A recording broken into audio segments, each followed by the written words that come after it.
Hi everyone, this is Long Vo. Today I'm analyzing one of my games on chess.com. The date is August 13th, 2012. I'm playing black, currently rated 1160, and my opponent is rated 1100. So he starts off with d4, and I go knight to f6, and he goes f4. So this looks like a stone wall type of attack. So I go g6.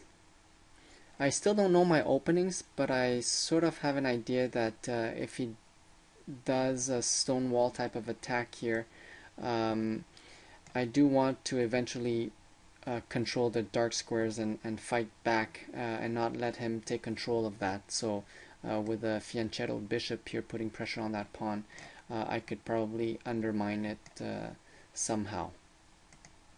So he goes knight to f3, and I go bishop to g7. And now he goes e3. So it is the stone wall. So now I castle kingside, and he goes bishop to d3. So now I go d6 with the idea of controlling the dark squares to eventually make a challenge to his stone wall there. Now he goes a3, and I go bishop to g4, pinning the knight. And he goes knight to c3, and I go knight to d7. So the reason why I went the light squared bishop out is that I didn't want to trap it there, and going the knight to d7 is to have control over the dark squares for the next push there. So he goes h3. So I exchange. So bishop takes f3, and taking the knight here weakens, takes away a defender from this pawn. So queen takes f3. He didn't want to mess up his pawns, and by taking with the queen, he develops the queen as well. So now, because the b pawn is hanging, so I go c6, blocking the diagonal for the queen, and he goes bishop to d2. Now he has a choice to castle either side. So rook to e8. So you see here I have the knight, the d pawn, the bishop indirectly protecting there, the e5 square, and the rook. So the idea is to push with the e5. So he castles kingside, queenside, large castle. So now I push e5. Because you see my position here before the push, it's quite crammed here, right? So I can't really go anywhere. All my pieces are pretty passive, and they're stuck. So I'm going to open the e-file,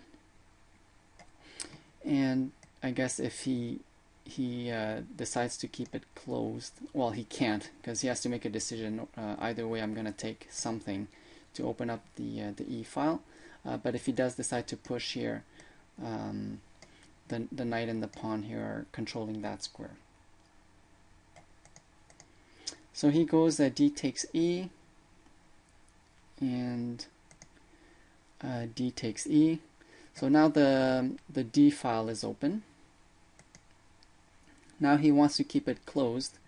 Also, he's trying to break my fianchetto structure here with f5.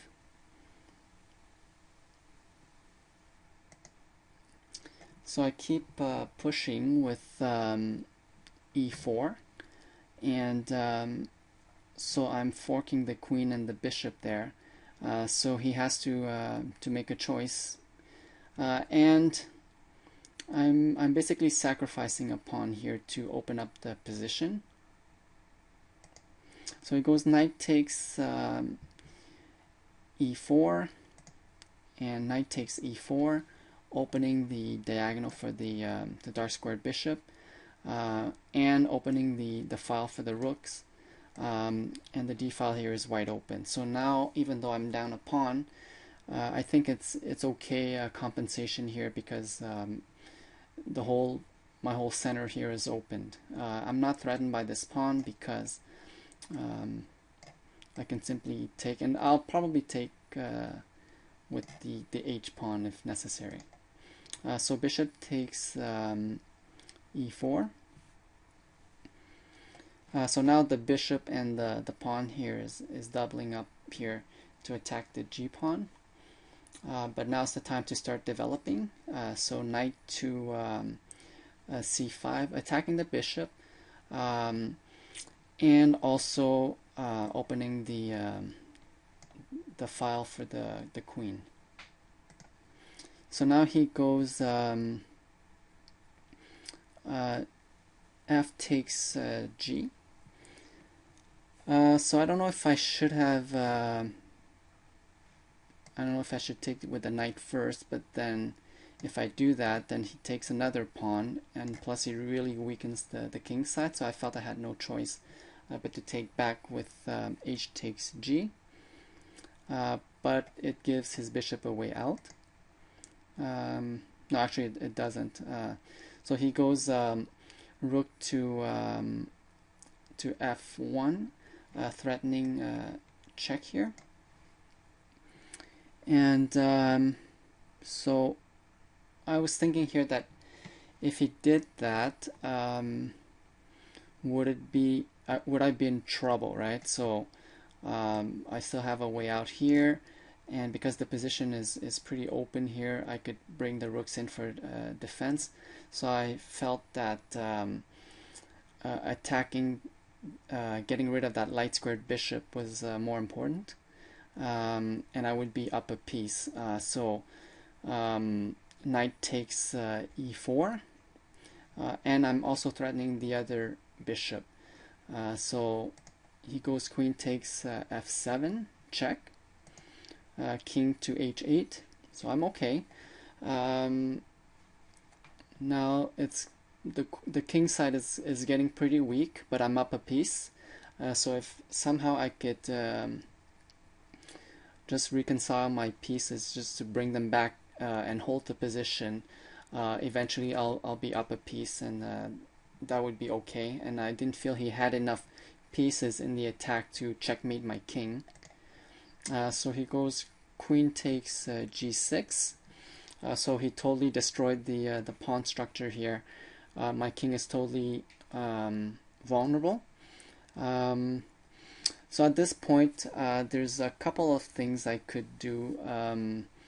Perhaps offering a queen trade here or something like that could have been a good move. But instead, I went knight takes d2. Because I'm up a piece, taking his pieces would liquidate all his attacking chances. But by taking the also that dark squared bishop, it does open up the file for the rook, but that file is open already, so he could perhaps do something else, like play bishop to c3 or something like that, and with a discovered attack on the queen. So it's okay to take care of that bishop right now. So rook takes d2, attacking my queen. So here I go queen to b6, threatening check here with a counterattack. Because now the knight is gone, I can't really offer a queen trade, or I can't really do it here. So I thought that that was the best move. So he goes rook to f7, threatening checkmate. So that's fine because I go queen takes b2 check, also defending the dark squared bishop. Because the position is so opened here, it also gives me a good chances for counterattack, and I'm up a piece. So king to d1. So here I have to be careful because there's multiple ways he could put lots of pressure on my king because I have no defense here. But I do have another rook to help eventually, and I wanted to activate that rook as well. So I go rook takes e3, and blocking off the e file, the escape square for the king. So it is threatening checkmate here. So my opponent sees that, and he goes rook to d7. Now he's threatening queen takes, or actually rook takes, and then checkmate here. So he's got 3 attackers and I only have 1 defender here. But his king is in really deep trouble. So queen to b1 check, and king to d2 only move, and queen to e1 checkmate.